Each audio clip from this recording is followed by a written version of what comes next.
ನಾವು RTC Aadhaar seeding ಬಗ್ಗೆ ಈಗಾಗಲೇ ನೀವು ವಿಡಿಯೋ ನೋಡಿದ್ದೀರಾ. ಇಡೀ ಕರ್ನಾಟಕ ರಾಜ್ಯದಲ್ಲಿ ಇದು ನಡೀತಾ ಇದೆ, ಕಲಬುರಗಿ ಜಿಲ್ಲೆಯಲ್ಲಿ ಸಹ ನಡೀತಾ ಇದೆ. ನಮ್ಮಲ್ಲಿ ಟೋಟಲ್ ತಾವು ನೋಡ್ತೀರಾ ಅಂದರೆ 8,76,000 ಲ್ಯಾಂಡ್ ಹೋಲ್ಡರ್ಸ್ ಇದ್ದಾರೆ. ಇಷ್ಟು ಮಂದಿಯಲ್ಲಿ ಈಗಾಗಲೇ ನಾವು ಆಧಾರ್ ಸೀಡಿಂಗ್ KYC ಮೂಲಕ ಮಾಡಿಸ್ತೀವಿ. ಸಿಂಪಲಾಗಿ ನಮ್ಮ VAಗಳು ಒಂದು ಆ್ಯಪ್ ಮುಖಾಂತರ ಅಲ್ಲಿ ಹೋಗಿ ರೈತರು ಅವ್ರು ಯಾರಿದ್ದಾರೆ ಅವ್ರದ್ದು RTCಯಲ್ಲಿ ಇರೋದು ಹೆಸರು ಆಧಾರ್ಗೆ ಲಿಂಕ್ ಮಾಡಿ ಒಂದು OTP SMS ಮುಖಾಂತರ ಬರುತ್ತೆ ಅವ್ರಿಗೆ. ಆ OTP ನಾವು ಖಾತ್ರಿಪಡಿಸಿ ಅವ್ರದ್ದು ಲಿಂಕಿಂಗ್ ಮಾಡ್ತೀವಿ. ಅಲ್ಲೇ ಒಂದು ಸ್ಥಳದಲ್ಲಿನೇ ಒಂದು ಫೋಟೋ, ಯಾರು ಲ್ಯಾಂಡ್ ಓನರ್ ಇದ್ದಾರೆ ಅವ್ರದ್ದು ಫೋಟೋ ನಾವು ಅದೇ ಆ್ಯಪಲ್ಲಿ ಕ್ಯಾಪ್ಚರ್ ಮಾಡಿಸ್ತೀವಿ. ಈಗಾಗಲೇ ಹಿಂದಿನ 2.5 ತಿಂಗಳಿಂದ ಇದು ಸತತವಾಗಿ ನಡೀತಾ ಇರೋದು ಕಾರ್ಯ. ಈಗಾಗಲೇ ನಮ್ಮಲ್ಲಿ 4,77,000 ರೈತರು ಬಾಂಧುಗಳದು ಈಗಾಗಲೇ ಆಧಾರ್ ಜೋಡಣೆ ಆಗಿದೆ. ಯಾಕೆ ಜೋಡಣೆ ಮಾಡ್ತಾ ಇರೋದು ಅಂತ ಒಂದು ಪ್ರಶ್ನೆ ನಿಮ್ಮಲ್ಲಿ ಇರಬಹುದು. ಬಹಳ ಸಿಂಪಲ್ ಇದೆ, ನಿಮಗೆ ಗೊತ್ತಿದೆ. ಒಂದೇ RTC ಇಟ್ಕೊಂಡು 2-3 ಟ್ರಾನ್ಸಾಕ್ಷನ್ ಮಾಡ್ತಾರೆ. ಬಹಳಷ್ಟು ಮಂದಿಗೆ ಗೊತ್ತಾಗೋದಿಲ್ಲ. ನಕಲಿ ದಾಖಲಾತಿ ಸೃಜನೆ ಆಗುತ್ತೆ ಮತ್ತು ಈ ರೀತಿ ಮೋಸದ ವ್ಯವಹಾರ ಎಲ್ಲ ಆಗುತ್ತೆ. ಅದು ತಡೆಗಟ್ಟಲಲ್ಲಿ ನಮಗೆ ಇದು ಒಂದು ಶಸ್ತ್ರ ಆಗಿ ನಿಂತಬಹುದು. ಇದು ಒಂದಾಗತ್ತೆ. ಅದಲ್ಲದೆ ನಾವು ಯಾವುದಾದ್ರೂ ಸರ್ಕಾರಿ ಸವಲತ್ತು ರೈತರಿಗೆ ತಲುಪಬೇಕಂದ್ರೆ ಆಧಾರ್ ಎನೇಬಲ್ಡ್ ಪೇಮೆಂಟ್ ಸಿಸ್ಟಮ್ಗೆ ಈಸಿಲಿ ಆಗಿ ನಾವು ಟ್ರಿಗರ್ ಮಾಡಬಹುದು. ತಮಗೆ ಗೊತ್ತಿದೆ, ಹಿಂದಿನ ವರ್ಷ ಎಲ್ಲ 11 ತಾಲೂಕಲ್ಲಿ ಬರ ಪೀಡಿತ ಅಂತ ಘೋಷಣೆ ಆಯಿತು. ನಾವು ಪರಿಹಾರ ಕೊಟ್ಟಿದ್ದೀವಿ, ಅದಲ್ಲದೆ ಇನ್ಶೂರೆನ್ಸ್ ದುಡ್ಡು ಕೊಟ್ಟಿದ್ದೀವಿ. ಬೇರೆ ಬೇರೆ ಸೋರ್ಸಸಿಂದ ಫೇಲ್ ಟ್ರಾನ್ಸಾಕ್ಷನ್ ಆದಾಗ ನಾವು ಮತ್ತು ಬಹಳಷ್ಟು ಎಕ್ಸಸೈಸ್ ಮಾಡಿ ಸರಿಪಡಿಸಬೇಕಾಗಿತ್ತು. ಈ ಸಲ ಏನಾಗುತ್ತೆ, ಈಗಾಗಲೇ ಖಾತ್ರಿಪಡಿಸಿರೋದು ದಾಖಲಾತಿ ಇರುತ್ತೆ, ಓನರ್ಶಿಪ್ ಡೀಟೇಲ್ಸ್ ಖಚಿತಪಡಿಸಿರೋದು ಇರುತ್ತೆ. ಅವರೇ ಸ್ವತಃ ಓನರೇ OTP ಕೊಟ್ಬಿಟ್ಟು ಅವ್ರದ್ದೇ ಅಂತ ಹೇಳಿ ನಮ್ಮ ಕಡೆ ಒಂದು ಡೇಟಾಬೇಸ್ ಕ್ರಿಯೇಟ್ ಆಗಿರುತ್ತೆ. ಆಧಾರ್ಗೆ ಯಾವಾಗಲೂ ಬ್ಯಾಂಕ್ ಅಕೌಂಟ್ ಖಾತೆ ಲಿಂಕೇಜ್ ಇರುತ್ತೆ. ನಾವು immediately Aadhaar based enabled system payment ನಾವು ಮಾಡಿಸಬಹುದು. ಡೈರೆಕ್ಟ್ ರೈತರುಗಳಿಗೆ ಬೆಳೆ ಪರಿಹಾರ ಆಗಲಿ ಬೇರೆ ಯಾವುದಾದ್ರೂ ಸರ್ಕಾರಿ ಸವಲತ್ತಾಗಲಿ ಇಮಿಡಿಯೇಟ್ಲಿ ಅವ್ರಿಗೆ ತಲುಪೋ ರೀತಿ at the click of a button ಮಾಡೋಕ್ಕೆ ಸಾಧ್ಯ ಆಗುತ್ತೆ. ತಮಗೆ ಗೊತ್ತಿದೆ, ಆಡಳಿತದಲ್ಲಿ ಸಾಕಷ್ಟು ನಾವು ತಂತ್ರಾಂಶಗಳು ಬಳಕೆ ಮಾಡ್ತಾ ಇದ್ದೀವಿ. ಟೆಕ್ನಾಲಜಿ ಬಳಕೆ ಮಾಡುವಾಗ ಹೊಸ ಆ್ಯಪ್ಗಳು ನಾವು ಟೆಕ್ನಾಲಜಿ ಬಳಕೆ ಮಾಡುವಾಗ ಈ ರೀತಿ ಎನೇಬಲಿಂಗ್ ಇದ್ದಾಗ ನನಗೆ ಬಹಳ ಯೂಸ್ಫುಲ್ ಆಗುತ್ತೆ ಅಂತ ಆ ಒಂದು ಪದ್ಧತಿ ಪ್ರಕಾರ ನಾವು ಮಾಡಿಸ್ತಾ ಇದ್ದೀವಿ. ನಮ್ಮದು ಇದರಲ್ಲಿ ಎಸ್ಪೆಷಲಿ ಎಲ್ಲ ಗ್ರಾಮ ಆಡಳಿತ ಅಧಿಕಾರಿಗಳು VAOs ಯಾರ್ಯಾರು ಇದ್ದಾರೆ, ನಮ್ಮ RIಗಳು ಆಗಲಿ ನಮ್ಮ ಡೆಪ್ಯೂಟಿ ತಹಸೀಲ್ದಾರ್ಸ್ ಆಗಲಿ ಪ್ರತಿಯೊಬ್ಬರು ತಹಸೀಲ್ದಾರ್ ಇದು ಮಾನಿಟರ್ ಮಾಡಿದ್ದಾರೆ. ಇಲೆಕ್ಷನ್ ಮಧ್ಯೆ ಸಹ ಈ ಕಾರ್ಯ ಆಗಿದೆ ಮತ್ತು ಜುಲೈ ಅಂತ್ಯವರೆಗೆ ನಾವು ಮಾಡೋಣ ಅಂತ ಒಂದು ಪ್ರಯತ್ನ ಮಾಡಿದ್ದೀವಿ. ಆಗಸ್ಟ್ 15ವರೆಗೆ ನಾವು ಇದು ಮುಕ್ತಾಯ ಮಾಡಿಸೋ ರೀತಿ ಪ್ರಯತ್ನ ಮಾಡ್ತೀವಿ. ಇದರಲ್ಲಿ 2-3 ಬೇರೆ ವಿಷಯನೂ ಆಚೆ ಬಂದಿದೆ. ಈಗ ನಮ್ಮದು 67% ಪ್ರೋಗ್ರೆಸ್ ಈಗಾಗಲೇ ಆಗಿದೆ. ಬಟ್ ನಾವು ಈ ರೀತಿ KYC ಮಾಡುವಾಗ ಮತ್ತು ಆಧಾರ್ಗೆ ಸೀಡಿಂಗ್ ಲಿಂಕೇಜ್ ಮಾಡುವಾಗ ಬಹಳಷ್ಟು ಕಡೆ NA ಆಗಿರೋದು ನನಗೆ ಕಂಡು ಬಂದಿದೆ. ಈಗ 41,000 ಕೇಸಸಲ್ಲಿ NA ಆಗಿದೆ ಅಂತ. NAದು ಇನ್ನೊಂದು ಅಡಿಷ್ನಲ್ ಡೇಟಾಬೇಸ್ ಕ್ರಿಯೇಟ್ ಆಗುತ್ತೆ. ಅದಲ್ಲದೆ ಬಹಳಷ್ಟು ಕಡೆ ಪಾವತಿ ಖಾತೆ ಆಗದೆ 67,000 RTCಸಲ್ಲಿ ನಮಗೆ ಮಾಹಿತಿ ಸಿಕ್ಕಿದೆ, ಯಾರ ಹೆಸರು ಪಹಣಿಯಲ್ಲಿದೆ ಅವರು ಮರಣ ಹೊಂದಿದ್ದಾರೆ, ಆದರೂ ಪಾವತಿ ಆಗದೇ ಇರೋದು ಗಮನದಲ್ಲಿ ಬಂದಿದೆ. ಈಗ ನಮಗೆ ಏನಾಗುತ್ತೆ, ಪ್ಲ್ಯಾನಿಂಗ್ ಮಾಡೋಕ್ಕೆ ಸುಲಭ ಆಗುತ್ತೆ. ಭಾಳಷ್ಟು ಮಂದಿಗೆ ಮಾಹಿತಿದು ಕೊರತೆ ಇರಬಹುದು, ಅರಿವುದು ಕೊರತೆ ಇರಬಹುದು, ಅವ್ರು ಹೇಗೆ ಮಾಡೋದೂ ಗೊತ್ತಿರೋದಿಲ್ಲ. ಕಚೇರಿಗೆ ಹೋಗಿ ತಿರುಗಾಡೋದು, ಅವ್ರ ಬೇಜಾರು ಮಾಡಿಸ್ಕೊಂಡು ಹೋಗೋದಿಲ್ಲ. ಹಾಗಾಗಿ ನಾವೇ ಸ್ವಇಚ್ಛೆಯಿಂದ ಅವ್ರಿಗೆ ಕರೆಸಿ ಅಥವಾ ಗ್ರಾಮೀಣ ಕ್ಷೇತ್ರದಲ್ಲಿ ಗ್ರಾಮವಾರು ಹೋಗಿ ಒಂದು ಕ್ಯಾಂಪ್ ಮೋಡಲ್ಲಿ ಪಾವತಿ ಅಭಿಯಾನ ಮಾಡೋದು ಒಂದು ಅನುಕೂಲ ಆಯಿತು. ನಮ್ಮ ಕಡೆ ಡೇಟಾಬೇಸ್ ಇದೆ, ವಿಲೇಜ್ ವೈಸ್ ಯಾರ್ಯಾರು RTCಯಲ್ಲಿ ಮರಣ ಹೊಂದಿರೋದು ಅವರು ಡೇಟಾಬೇಸ್ ಸಿಕ್ಕಿದೆ. ಈ 67,000 ನಾವು ಆಗಸ್ಟ್ ಇಂಡಿಪೆಂಡೆನ್ಸ್ ಡೇ ಆನ್ವರ್ಡ್ಸ್ ಇದು ಲಾಂಚ್ ಮಾಡೋದು ಒಂದು ಪ್ರಯತ್ನ ಮಾಡ್ತೀವಿ. ಎಲ್ಲ ಕಡೆ ಹೋಗಿ ಅವರೇ ದಾಖಲಾತಿ ಕಲೆಕ್ಟ್ ಮಾಡಿ ಯಾರಿದ್ದಾರೆ, ಪಾವತಿದಾರ ಯಾರ್ಯಾರಿದ್ದಾರೆ, ಅವರು ಯಾರ ಹೆಸರಲ್ಲಿ ಇಡ್ತಾರೆ, ಜಾಯಿಂಟ್ ಖಾತೆ ಇಡ್ತಾರೆ ಹೇಗೆ ಅಂತ ಒಂದು ಪಾವತಿ ಅಭಿಯಾನ ಸಹ ಮಾಡಬಹುದು. ಇದು ಬಹಳ ಒಂದು ಫ್ಯೂಚರಿಸ್ಟಿಕ್, ನಿಮಗೆ ಅರ್ಥ ಆಗಿದೆ ಅಂದರೆ ಇದು ಒಂದು ಗುಡ್ ಗವರ್ನೆನ್ಸ್ ಕಡೆ ನಾನು ಹೆಜ್ಜೆ ಮಾಡಿಸ್ತಾ ಇರೋದು. ನಾವೆಲ್ಲ ಜನರಿಗೆ ಬಹಳಷ್ಟು ಮಂದಿಗೆ ಗೊತ್ತಿರೋದಿಲ್ಲ ಈ ರೀತಿ ಮಾಡಬೇಕಾಗಿರೋದು, ನಾವು ಅವ್ರಿಗೆ ಹೇಳ್ಕೊಡೋ ರೀತಿಯೂ ಆಗುತ್ತೆ. ಸೊ ತಾಲೂಕು ವೈಸ್ ಫಿಗರ್ ಸಹ ನಾವು ನಿಮ್ಮೆಲ್ಲರಿಗೆ ಕೊಟ್ಟಿದ್ದೀವಿ. ಬಟ್ ನನ್ನ ಅಪೀಲ್ ನಿಮ್ಮೆಲ್ಲರ ಮುಖಾಂತರ ಏನದೆ, ಭಾಳಷ್ಟು ಮಂದಿಯಲ್ಲಿ ಏನು ಮಾಡ್ತಾ ಇರೋದು ಗೊತ್ತಿಲ್ಲ, ಪದೇ ಆಧಾರ್ ನಂಬರ್ ಕೇಳ್ತಾರೆ, ಪದೇ OTP ಕೇಳ್ತಾರೆ. ತಮ್ಮೆಲ್ಲರ ಮುಖಾಂತರ ಜನರಿಗೆ ನಾವು ಒಂದು ಮನವಿ ಮಾಡೋಕ್ಕೆ ಇಷ್ಟಪಡ್ತೀನಿ, ದಯವಿಟ್ಟು ಮಿಕ್ಕಿದವರು ಯಾರ್ಯಾರಿದ್ದಾರೆ ಒಂದು 30% ಇನ್ನೂ ಮಾಡೋದು ಬಾಕಿ ಇವೆ, ಅವ್ರನ್ನೂ ಸಹ ಮುಂದೆ ಬಂದು ನಮಗೆ ಆಗಸ್ಟ್ 15ವರೆಗೆ ಈ ಮುಕ್ತಾಯ ಮಾಡೋದು ಪ್ರಯತ್ನದಲ್ಲಿ ಅವ್ರನ್ನೂ ಸಹಕರಿಸಬೇಕು. ಮತ್ತು ಈ ಒಂದು ಕಾರ್ಯ ಆದ ನಂತರ ನಾವು ಖಚಿತಪಡಿಸಬಹುದು ನಮ್ಮ ಕಡೆ ಇರೋದು ಲ್ಯಾಂಡ್ ರೆಕಾರ್ಡ್ಸ್ ಎಲ್ಲ ಅಪ್ಡೇಟೆಡ್ ಇದೆ, ಯಾರು ಓನರ್ಶಿಪ್ ಇದ್ದಾರೆ ಅವ್ರದ್ದು ಗ್ಯಾರಂಟಿ ಇದೆ, ಅವರೇ ಓನರ್ ಇದ್ದಾರೆ ಅಂತ. ಈ ರೀತಿ ಒಂದು ಹೊಸ ಪ್ರಯತ್ನ ಮಾಡ್ತಾ ಇದ್ದೀವಿ. ತಮ್ಮ ಮುಖಾಂತರ ಸಹ ಎಲ್ಲ ಮಾಧ್ಯಮ ಮಿತ್ರವ್ರಿಗೆ ಮುಖಾಂತರ ನಾನು ಎಸ್ಪೆಷಲಿ ಪಬ್ಲಿಕ್ಗೆ, ರೈತರು ಬಾಂಧವಗಳಿಗೆ ಜನರಲ್ಲಿ ನಾವು ವಿನಂತಿ ಮಾಡಿಸ್ತೀನಿ, ದಯವಿಟ್ಟು ಇದು ಒಂದು KYC ಮತ್ತು ಆಧಾರ್ ಅಪ್ಡೇಷನ್ ಎಕ್ಸಸೈಸ್ ಏನಿದೆ ದಯವಿಟ್ಟು ಅವರೆಲ್ಲರೂ ಮಾಡ್ಕೊಳ್ತಾರೆ ಅಂದರೆ ಆಗಸ್ಟ್ 15ವರೆಗೆ ನಾವು ಮುಂದೆ ಹೆಜ್ಜೆ ತಗೊಳ್ಬಹುದು. ಯಾವುದಾದ್ರೂ ಬೇರೆ ಅತಿವೃಷ್ಟಿ ಇದ್ದಾಗ ಅವ್ರದ್ದು ಪೇಮೆಂಟ್ ಮಾಡೋದು ಆಗಲಿ, ಅದಲ್ಲದೆ ಪಾವತಿ ಅಭಿಯಾನ ನಮ್ಮದು ಚಾಲನೆ ನೀಡೋ ರೀತಿ ಮಾಡಿಸೋದು ಆಗಲಿ, ಆಗಸ್ಟ್ 15ಇಂದ ಅದು ಮಾಡೋದು ಪ್ರಯತ್ನ ಸ್ಟಾರ್ಟ್ ಮಾಡಬಹುದು.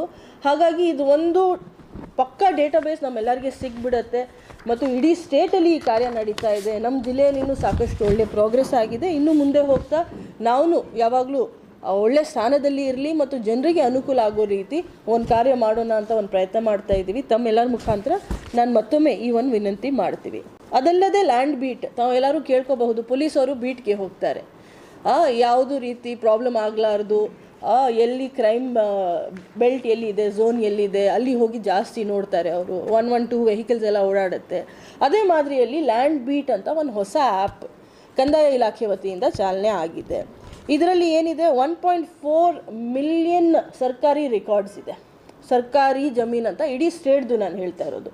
ಸಾಕಷ್ಟು ಇದೆ, ಸಾಕಷ್ಟು ನೀವು ಬಂದು ಕೇಳ್ತೀರಾ, ಈ ಕಾರಣಕ್ಕೋಸ್ಕರ ಜಮೀನು ಬೇಕು, ಇಲ್ಲಿ ಸ್ಮಶಾನಗೋಸ್ಕರ ಜಮೀನು ಬೇಕು, ಅಲ್ಲಿ ಆ ಒಂದು ಸರ್ಕಾರಿ ಯೋಜನೆಗೋಸ್ಕರ ಜಮೀನು ಬೇಕು, ಇಲ್ಲಿ ಒಂದು ಹೊಸ ಬಿಲ್ಡಿಂಗ್ ಬರಬೇಕು.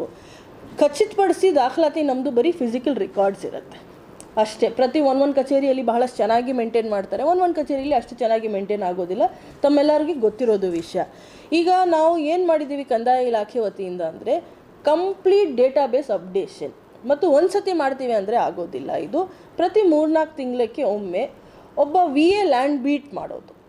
ಸರ್ಕಾರಿ ಜಮೀನು ನಮ್ಮಲ್ಲಿ ನಮ್ಮ ಜಿಲ್ಲೆಯಲ್ಲಿ 31,000 ಸರಾಸರಿ ಇದೆ. ಈಗಾಗಲೇ 29,000 ಲೊಕೇಶನ್ಸ್ಗೆ ಹೋಗಿ 29,954 ಸರ್ಕಾರಿ ಜಮೀನುಗಳಿಗೆ ಹೋಗಿ ಆ VA ಏನು ಮಾಡ್ತಾರೆ, ಆ್ಯಪ್ ಓಪನ್ ಮಾಡಿ ಟ್ರಾನ್ಸಾಕ್ಟ್ ವಾಕ್. ಈಗ ಒಂದು 4 ಎಕರೆ ಜಮೀನಿದೆ ಅಂತ ಅಂದ್ಕೊಳ್ಳಿ, ಬಾರ್ಡರಲ್ಲಿ ಹೋಗಿ ಅವರು GPS ಕೋಆರ್ಡಿನೇಟ್ಸ್ ಗುರುತಿಸೋ ರೀತಿ ವಾಕ್ ಮಾಡಿ ಆ ಆ್ಯಪಲ್ಲಿ ಅಪ್ಲೋಡ್ ಮಾಡ್ತಾರೆ. ಈ ಒಂದು ಎಕ್ಸಸೈಸ್ ಒಂದೇ ಸತಿ ಅಲ್ಲ, ನಾವು ಜುಲೈ ಎಂಡ್ವರೆಗೆ ಇದು 31,000 ಪ್ರಾಪರ್ಟೀಸ್ದು ಸಂಪೂರ್ಣವಾಗಿ ಮುಕ್ತಾಯ ಮಾಡ್ತೀವಿ. ಅದಾದ ನಂತರ ಪ್ರತಿ 3 ತಿಂಗಳಿಗೆ ಒಮ್ಮೆ VO ಹೋಗಿ ಅಲ್ಲಿ ಸೈಟ್ಗೆ ಹೋಗಿ ಮತ್ತು RI ವೆರಿಫಿಕೇಷನ್ ಮಾಡ್ತಾರೆ, ತಹಸೀಲ್ದಾರ್ ಅಪ್ರೂವಲ್ ಕೊಡ್ತಾರೆ. ಅಲ್ಲಿ ಸರ್ಕಾರಿ ಜಮೀನು ಇರೋದು ಖಾತ್ರಿಪಡಿಸೋದು ಮತ್ತು ಖಚಿತಪಡಿಸೋದು, ಬೌಂಡ್ರಿ ಏನಿದೆ ಸರಿಯಾಗಿ ಇದೆಯಾ ಇಲ್ಲ ಅಂತ, ಯಾವುದಾದ್ರೂ ಅಲ್ಲಿ ಒತ್ತುವರಿ ಆಗಿದೆಯೋ ಇಲ್ವಾ ಅಂತ ಅದು ಒಂದು ಡಾಕ್ಯುಮೆಂಟೇಷನ್ ಮಾಡಿಸ್ಕೊಳ್ಳೋದು. ಸೊ ಏನಾಗುತ್ತೆ, ನಮಗೆ ಯಾವುದಾದ್ರೂ ಕೋರ್ಟ್ ಕೇಸಸ್ ಇದೆ ಅಂದ್ರೂ ನಮಗೆ ಎವಿಡೆನ್ಸ್ ಕ್ರಿಯೇಷನ್ ಆಗುತ್ತೆ. ಅದಲ್ಲದೆ ನಮಗೆ ಎಲ್ಲಿ ಒತ್ತುವರಿ ಇದೆ ಗುರುತಾಗುತ್ತೆ, ಅದು ನಾವು ತೆರವುಗೊಳಿಸೋದು ನಮ್ಮ ಕಂದಾಯ ಇಲಾಖೆದು ಮತ್ತು ಪೊಲೀಸವ್ರದ್ದು ಸಹಕಾರದೊಂದಿಗೆ ನಾವು ಮಾಡಿಸಬಹುದು. ಈಗಾಗಲೇ ನಮ್ಮ ಜಿಲ್ಲೆಗೆ ನಿಮಗೆ ಗೊತ್ತಿರೋ ಹಾಗೆ 94% ಪ್ರೋಗ್ರೆಸ್ ಆಗಿದೆ. ಇದು ಮಿಕ್ಕಿದು ಇರೋದು 6% ಸಹ ಜುಲೈ ಎಂಡ್ವರೆಗೆ ಆಗುತ್ತೆ. GPS ಇಟ್ಕೊಂಡು ಅವ್ರು ಟ್ರಾನ್ಸಾಕ್ಟ್ ವಾಕ್ ಅಷ್ಟೇ ಮಾಡೋದು. ಭಾಳ ಸಿಂಪಲ್ ಒಂದು ಆ್ಯಪ್ ಇದೆ.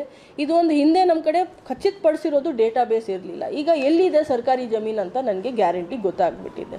ಇದರಲ್ಲಿ ಸರ್ಕಾರಿ ಬಿಲ್ಡಿಂಗ್ಗಳು ಇರಬಹುದು, ಯಾವುದಾದ್ರೂ ಗೈರಾನ ಜಮೀನು ಇರಬಹುದು, ಗೋಮಾಲ ಜಮೀನು ಇರಬಹುದು, ಸರ್ಕಾರಿ ಅಂತ ಏನು ಹೇಳ್ತೀವಿ ಪ್ರತಿಯೊಂದು ಜಮೀನು ಅಕ್ವಿಸಿಷನ್ ಆಗಿ ಯಾವುದಾದ್ರೂ ದೊಡ್ಡ ಲಾರ್ಜ್ ಪ್ರಾಜೆಕ್ಟ್ಸಲ್ಲಿ ಬಳಕೆ ಆಗ್ತಾ ಇರೋದು ಜಮೀನು ಇರ್ಬೋದು. ಪ್ರತಿಯೊಂದು ನನಗೆ ಡೀಟೇಲ್ ಆಗಿ ಆ ಡಿಪಾರ್ಟ್ಮೆಂಟ್ಗೆ ಯಾವುದಾದ್ರೂ ಒಂದು ಜಮೀನು ತೋಟಗಾರಿಕೆ ಇಲಾಖೆ ಕೊಟ್ಟಿರಬಹುದು. ಪ್ರತಿಯೊಂದು ನಾವು ನಮ್ಮ ಕಡೆ ಒಂದು ಡೇಟಾಬೇಸ್ ಇದೆ ಮತ್ತು ಇನ್ನೂ ಬಾಕಿ ಎಷ್ಟಿದೆ ನಮ್ಮ ಕಡೆ ಅದನ್ನು ಮಾಹಿತಿ ಸಿಕ್ಬಿಡುತ್ತೆ. ಮತ್ತು ಇದು ಒಂದು ಸತಿ ಒನ್ ಟೈಮ್ ಎಕ್ಸಸೈಸ್ ಅಂತಲೂ ಇಲ್ಲ, ಪ್ರತಿ 3 ತಿಂಗಳಿಗೆ ಪ್ರತಿ ಕ್ವಾರ್ಟರ್ಗೆ ಒಮ್ಮೆ ಹೋಗಿ VAಸ್ಗಳು RIಸ್ಗಳು ಮತ್ತು ನಮ್ಮ ತಹಸೀಲ್ದಾರ್ಗಳು ಸೈಟ್ಗೆ ಹೋಗಿ ಅಲ್ಲಿ ವಿಸಿಟ್ ಮಾಡಿ ಅದು ಸರಿಯಾಗಿ ಇದೆಯಾ, ಒತ್ತುವರಿ ಇದೆ ಅಂದರೆ ಎಲ್ಲಿದೆ ಅದು ತೆರವುಗೊಳಿಸೋದು ಕ್ರಮನೂ ತಗೊಳ್ಳೋದು ಅವ್ರ ಕಡೆಯಿಂದ ಅವಕಾಶ ಆಗುತ್ತೆ.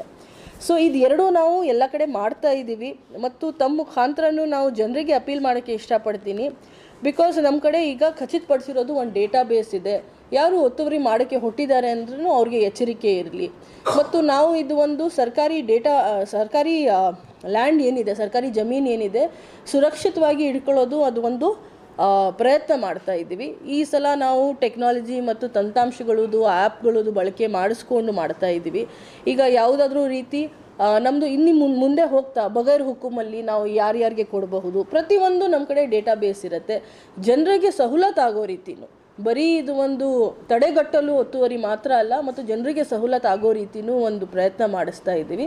ತಮ್ಮೆಲ್ಲರದು ಈಗಾಗಲೇ ಸಾಕಷ್ಟು ಸಹಕಾರ ಇದೆ, ಹಾಗೆ ಸಹಕಾರ ಇರಲಿ ಮತ್ತು ಜನರಿಗೇನು ಈ ಮಾಹಿತಿ ತಲುಪೋದ್ರಲ್ಲಿ ನಿಮ್ಮದು ಒಂದು ಪಾತ್ರ ಇದೆ. ಹಾಗಾಗಿ ನಂತರ ಮತ್ತೊಂದು ಸತಿ ನಾವು ಮೀಟಿಂಗ್ ಕರಿತೀವಿ.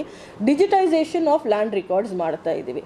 ನಮ್ಮ ರೆಕಾರ್ಡ್ ರೂಮ್ದು ಸಂಪೂರ್ಣ ಮಾಹಿತಿ ಡಿಜಿಟೈಸ್ ಮಾಡೋದು. ಯಾಕೆಂದರೆ ನೀವು ಬಹಳಷ್ಟು ಕಡೆ ನೋಡಿದ್ದೀರಾ, ಮಧ್ಯವರ್ತಿದು ಕಾಟ ಇರುತ್ತೆ, ಅವರು ತಿದ್ಸೋದು ದಾಖಲಾತಿ, ಅಥವಾ ಯಾರಿಗೆ ಕೊಡಬೇಕು ಅವ್ರಿಗೆ ದಾಖಲಾತಿ ಕೊಡ್ತಾರೆ, ಒಂದು ಪಾರ್ಟಿಗೆ ಕೊಡೋಂಗಿಲ್ಲ. ಆ ರೀತಿ ನಾವು ತಪ್ಪಿಸ್ಕೊಳ್ಳೋದಕ್ಕೆ ರೆಕಾರ್ಡ್ ರೂಮಲ್ಲಿ ಚಿಂಚೋಳಿ ತಾಲೂಕಲ್ಲಿ 90% ಈಗಾಗಲೇ ಆಗಿದೆ. ಚಿಂಚೋಳಿ ತಾಲೂಕಲ್ಲಿ ನಾವು ಹೇಗೆ ಮಾದರಿಯಲ್ಲಿ ಮಾಡಿದ್ದೀವಿ, ಆಸ್ ಅ ಪೈಲಟ್ ಪ್ರಾಜೆಕ್ಟ್ ಏನು ಚಿಂಚೋಳಿ ತಾಲೂಕಲ್ಲಿ ಮಾಡಿದ್ದೀವಿ, ಅದೇ ರೀತಿ ನಾವು ಎಲ್ಲ ಮಿಕ್ಕಿದು 10 ತಾಲೂಕುಗಳಲ್ಲಿನೂ ಅದು ಒಂದು August 1 ನಾವು ಚಾಲನೆ ನೀಡ್ತೀವಿ. ಎಲ್ಲ ಕಡೆ ಪ್ರತಿಯೊಂದು ರೆಕಾರ್ಡ್, ಈಗ ಚಿಂಚೋಳಿಯಲ್ಲಿ ಒಂದೇ ಒಂದು ತಾಲೂಕಲ್ಲಿ 15 ಲಕ್ಷ ರೆಕಾರ್ಡ್ಸ್ ಇತ್ತು. 15 ಲಕ್ಷ ಪೇಜಸ್ದು ಮಾಹಿತಿ ನಾವು ಡಿಜಿಟೈಸ್ ಮಾಡಿದ್ದೀವಿ. ಬೇರೆ ಬೇರೆ ತಾಲೂಕಲ್ಲಿ ಒಂದು ಕಡೆ ಕಡಿಮೆ, ಒಂದು ಕಡೆ ಜಾಸ್ತಿ ಇರುತ್ತೆ. ಸಂಪೂರ್ಣವಾಗಿ ಹೈ ರೆಸೊಲ್ಯೂಷನ್ ಡಿಜಿಟೈಸೇಷನ್ ಸ್ಕ್ಯಾನಿಂಗ್ ಮಾಡಿಸಿ, ಕೀವರ್ಡ್ ಇಂಪುಟ್ ಮಾಡಿಸಿ ನಾವು ಅದು ಒಂದು ಡೇಟಾಬೇಸ್ ಕ್ರಿಯೇಟ್ ಮಾಡ್ತೀವಿ. ವಿಲೇಜ್ ವಾರು, ಸರ್ವೆ ನಂಬರ್ ವಾರು ನಮ್ಮ ಕಡೆ ಮಾಹಿತಿ ಇರೋ ರೀತಿ. ಯಾಕೆಂದರೆ ಯಾರು ಅದು ಆದ ನಂತರ ತಿದ್ಸೋಕ್ಕೆ ಅವಕಾಶ ಇರೋದಿಲ್ಲ, ಮ್ಯಾನಿಪುಲೇಟ್ ಮಾಡೋಕ್ಕೆ ಅವಕಾಶ ಇರೋದಿಲ್ಲ. ನಮ್ಮ ಕಡೆ ಸರಿಯಾಗಿ ಮಾಹಿತಿ ಯಾವಾಗಲೂ ಇರುತ್ತೆ, ಮತ್ತು ಯಾರು rightful owner of that land ಇದ್ದಾರೆ ಅವ್ರಿಗೇ ಆ ಲ್ಯಾಂಡ್ ಸುರಕ್ಷಿತವಾಗಿ ಇರುತ್ತೆ ಅಂತ ಒಂದು ನಾವು ಗ್ಯಾರಂಟಿ ಕೊಡಬಹುದು. ಹಾಗಾಗಿ ಅದನ್ನು ನಾವು ಪ್ರಯತ್ನ ಮಾಡ್ತಾ ಇದ್ದೀವಿ. ಅಲ್ಲದೆ ಬಗೈರ್ ಹುಕುಂ ಸಮಿತಿ ತಮಗೆ ಗೊತ್ತಿರೋ ಹಾಗೆ ಎಲ್ಲ ತಾಲೂಕುಗಳಲ್ಲಿ ರಚನೆ ಆಗಿದೆ. ಅವ್ರದ್ದು ಒಂದು ಆ್ಯಪ್ ಮುಖಾಂತರನೇ ಆಟೋಮ್ಯಾಟಿಕ್ ಫಾರ್ಮ್ 10 ಮತ್ತು ಹಕ್ಕುಪತ್ರ ಜನರೇಷನ್ ಆಗುತ್ತೆ. ಆ ಒಂದು ವರ್ಕ್ ಫ್ಲೋ ನಾವು ಆಲ್ರೆಡಿ ಡಿಫೈನ್ ಮಾಡಿಸಿದ್ದೀವಿ, ಅದನ್ನು ನಾವು ಪ್ರಿಪೇರ್ ಮಾಡಿಸಿದ್ದೀವಿ. ಈ ತಿಂಗಳು ಕೊನೆವರೆಗೆ ಎಲ್ಲ ಕಡೆ ಸಮಿತಿ ಮೀಟಿಂಗ್ ಆಗುತ್ತೆ. ಈಗ ನಿಮಗೆ ಗೊತ್ತಿದೆ, ಸೆಷನ್ ನಡೀತಾ ಇದೆ. ಸಾಮಾನ್ಯ ಶಾಸಕರು ಅದಕ್ಕೆ ಅಧ್ಯಕ್ಷರು ಇರ್ತಾರೆ, ಅವ್ರನ್ನೂ ಅದನ್ನು ಮಾಡಿಸ್ತಾರೆ. ಅದು ಮುಂದಿನ ಇದು ಸೆಷನ್ ಆದ ನಂತರ ಅದನ್ನು ಪ್ರೋಸೆಸ್ ಸ್ಟಾರ್ಟ್ ಆಗುತ್ತೆ. ಮತ್ತು ಬಹಳಷ್ಟು ಬೇರೆ ಬೇರೆ ಕಡೆ ಎಲ್ಲಿ ಪ್ರಾಬ್ಲಮ್ಗಳು ಆಯಿತು, ಮತ್ತು ಎಲ್ಲಿ RTCಯಲ್ಲಿ ಭೂಮಿ ಡೇಟಾಬೇಸಲ್ಲಿ ತಪ್ಪುಗಳು ಇತ್ತು, ಕಂದಾಯ ಗ್ರಾಮದ ಹಕ್ಕುಪತ್ರ ಯಾವ್ಯಾವುದು ಪೆಂಡಿಂಗ್ ಇದೆ, ಅದು ಎಲ್ಲ ನಾವು ಕಾಫಿ ಒಂದು ಕನ್ಕ್ಲೂಷನ್ಗೆ ತಂದಿದ್ದೀವಿ.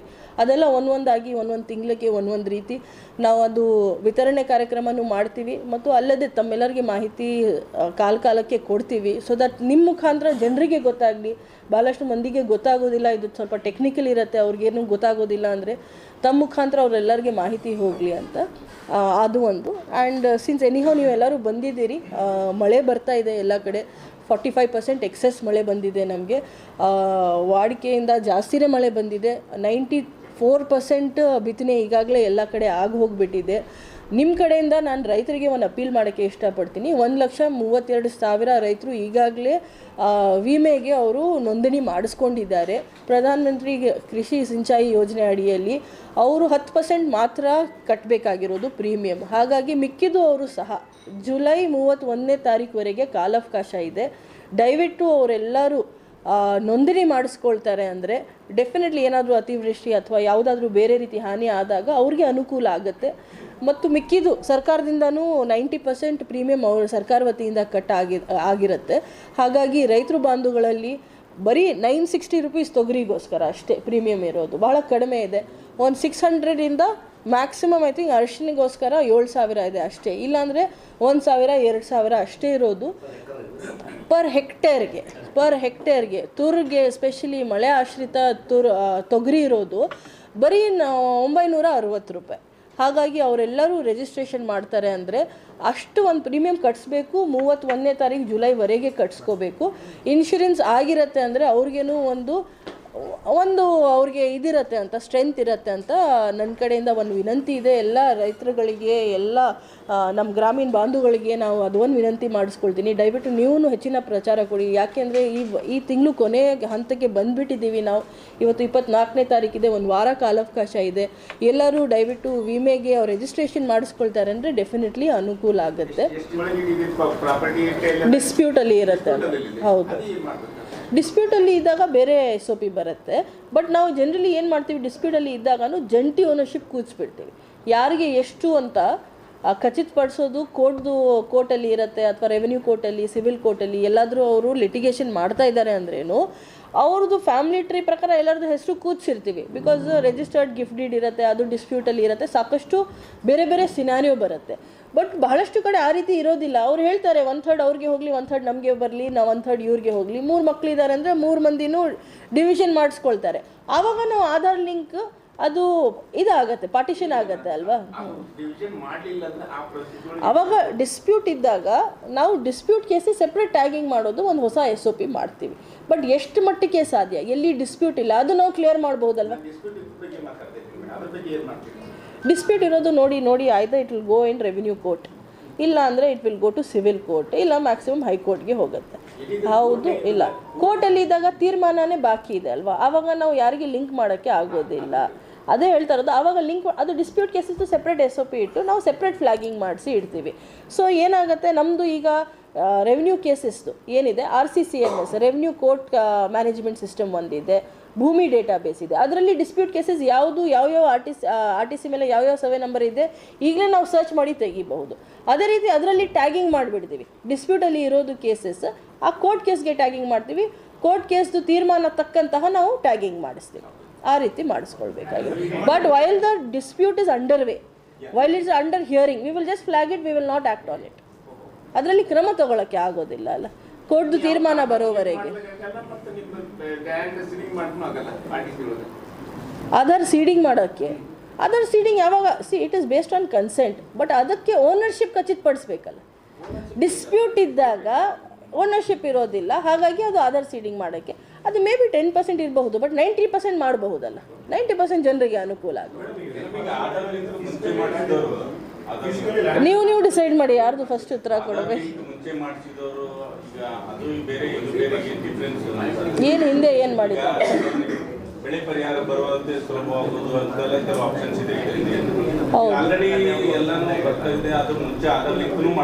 ಅದು DBT ನಾವು ಈ ಸಲ ಈ ವರ್ಷ ಅದೇ ನಾನು ಅವ್ರ ಬ್ಯಾಂಕ್ಗೆ ಆಧಾರ್ಗೆ ಲಿಂಕ್ ಮಾಡಿದ್ದಾರೆ.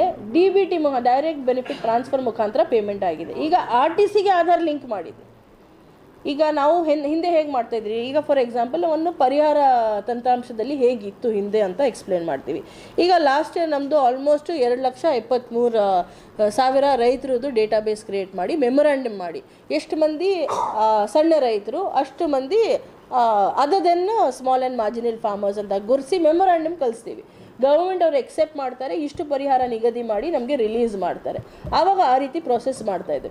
ಈಗ ಅದಾದ ನಂತರ ಹಿಂದಿನ ವರ್ಷ 22-23ವರೆಗೆ ಹೇಗಿತ್ತು, ನಾವು ಪ್ರತಿ ರೈತರದ್ದು ಡೇಟಾಬೇಸ್ ಎಂಟ್ರಿ ಮಾಡಬೇಕಾಗಿತ್ತು. ಈ ವರ್ಷ 23-24 ಏನು ಇಂಪ್ರೂವ್ಮೆಂಟ್ ಆಯಿತು ಅಂದರೆ ಆ ಡೇಟಾಬೇಸ್ DBT ನೇರವಾಗಿ ಮಾಡಿದ್ದೀವಿ. ಎಂಟ್ರಿ ಮಾಡಲಾರ್ದು ಬರೀ RTC ಡೇಟಾ ಫೆಚ್ ಮಾಡಿ ನಾವು ಪೇಮೆಂಟ್ ಮಾಡಿದ್ದೀವಿ. ಈ ಸಲ ಏನಾಗುತ್ತೆ ಅದನ್ನು ಬೇಕಾಗೋದಿಲ್ಲ. ನಮ್ಮ ಮೆಮೊರಾಂಡಮ್ ಏನು ಹೋಗಿದೆ ನೇರವಾಗಿ ಆಧಾರ್ ಬೇಸ್ಡ್ ಲಿಂಕ್ ಆಲ್ರೆಡಿ ಇದೆ, ಕನ್ಸೆಂಟ್ ಆಲ್ರೆಡಿ ಇದೆ, ನೇರವಾಗಿ ಅವ್ರ ಅಕೌಂಟ್ಗೆ ಹೋಗಿ ಅಮೌಂಟ್ ಬೀಳೋ ರೀತಿ ಆಗುತ್ತೆ. ಇದು ಬರೀ ಪರಿಹಾರ ಒಂದು, ಅದಲ್ಲದೆ ಸಾಕಷ್ಟು ಇದೆ. ಈಗ ಫಾರ್ ಎಕ್ಸಾಂಪಲ್ ನಮ್ಮದು ಇನ್ಶೂರೆನ್ಸ್ ಇರಬಹುದು. ಇಲ್ಲ, ಮುಂಚೆ ಮಾಡಿರೋದು ಗೋಪಾಲ್ ಅವರೇ, ಅವ್ರು ಮಾಡಿರೋದು ಬ್ಯಾಂಕ್ ಖಾತೆಗೆ. ಈ ಸಲ ಮೊದಲೇ ಸತಿ RTCಗೆ ಮಾಡ್ತಾ ಇರೋದು, ಮೊದಲೇ ಸತಿ ಅವರು RTCಗೆ ಮಾಡ್ತಾ ಇರೋದು ಆಧಾರ್ ಸೀಡಿಂಗ್. ತಾವು ಏನೋ ಕೇಳ್ತಾ ಇದ್ರು.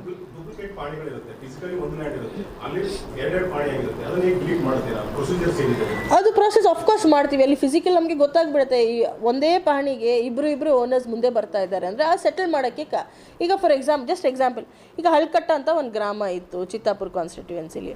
ಅಲ್ಲಿ ಹೇಗಿತ್ತು, ಜಂಪಿಂಗ್ ಸರ್ವೆ ನಂಬರ್ಸ್, ಒಂದು ಸರ್ವೆ ನಂಬರ್ ಒಂದು ಜಮೀನಿಗೆ 2 to 3 ಸರ್ವೆನೇಸ್ ಬರ್ತಾ ಇತ್ತು, ಒಂದು ಜಮೀನಿಗೆ ಸರ್ವೆ ನಂಬರ್ ಇಲ್ಲದೇ ಇತ್ತು. ಅದು ಗುರ್ತು ಮಾಡಿದ ತಕ್ಷಣ BMC ಭೂಮಿ ಮಾನಿಟರಿಂಗ್ ಸೆಲ್ ಅವ್ರ ಜೊತೆ ಕೋಆರ್ಡಿನೇಟ್ ಮಾಡಿ ಪೂರ್ತಿ ಊರ್ದು ನಾವು ತಿರ್ಸಿದ್ದೀವಿ. ಈ ರೀತಿ ಇಶ್ಯೂಸ್ನ ಆಚೆ ಬರುತ್ತೆ, ತಿರ್ಸೋಕ್ಕೆ ಸರಿಪಡಿಸೋಕ್ಕೆ ಅವಕಾಶ ಆಗುತ್ತೆ. ಹೌದು ಇಲ್ಲ, ಪ್ರೊಆಕ್ಟಿವ್ ಗವರ್ನೆನ್ಸ್ ಮಾಡ್ತಾ ಇದ್ದೀವಿ. ಅವ್ರು ಬಂದನ್ನು ಹೇಳಾದ್ಮೇಲೆ ಮಾಡೋಕ್ಕಿಂತ ನಾವೇ ಗುರ್ಸಿ ಎಷ್ಟು ಮಟ್ಟಿಗೆ ಸಾಲ್ವ್ ಮಾಡಬಹುದು ಆ ರೀತಿ ನಾವು ಪ್ರಯತ್ನ ಮಾಡ್ತಾ ಇರೋದು. ಡಬಲ್ ಇರುತ್ತೆ ಅಂತ ಹೌದು, ಅದು ಎಷ್ಟು ಗುರುತಿಸಿದ್ದೀವಿ 1 by 1 ಸಾಲ್ವ್ ಮಾಡ್ತಾ ಇದ್ದೀವಿ. ಬಟ್ ನನ್ನ ಅಪೀಲ್ ಏನಂದರೆ, ಯಾಕೆಂದರೆ 67% ಮಾತ್ರ ಆಗಿದೆ, ಇನ್ನೂ 33% ಬಾಕಿ ಇದೆ ನಮ್ಮದು. ಜನರು ಸ್ವಲ್ಪ ಮುಂದೆ ಬಂದು ಮಾಡ್ತಾರೆ ಅಂದರೆ ಅದು ಡೆಫಿನೆಟ್ಲಿ ಅದು ಇನ್ನೂ ಜಾಸ್ತಿ ಬರಬಹುದು. ಈ ರೀತಿ ಕೇಸಸ್ ಈಗಾಗಲೇ ಗುರ್ತಿರೋದು ಕೇಸಸ್ ಬಿಟ್ಟು ಸಾಕಷ್ಟು ಇನ್ನೂ ನಮ್ಗೆ ಗಮನಕ್ಕೆ ಬರಬಹುದು. ದಯವಿಟ್ಟು ಎಲ್ಲರೂ ಮುಂದೆ ಬಂದು ಮಾಡಿಸ್ಕೊಳ್ತಾರೆ ಅಂದರೆ ಮಿಕ್ಕಿದೂ ಕೇಸಸ್ ನಾವು ಗುರ್ಸಿ 1 by 1 ಟ್ಯಾಕಲ್ ಮಾಡ್ತಾ ಹೋಗಬಹುದು, ಸೊಲ್ಯೂಷನ್ ಸಿಗುತ್ತೆ ಜನರಿಗೆ.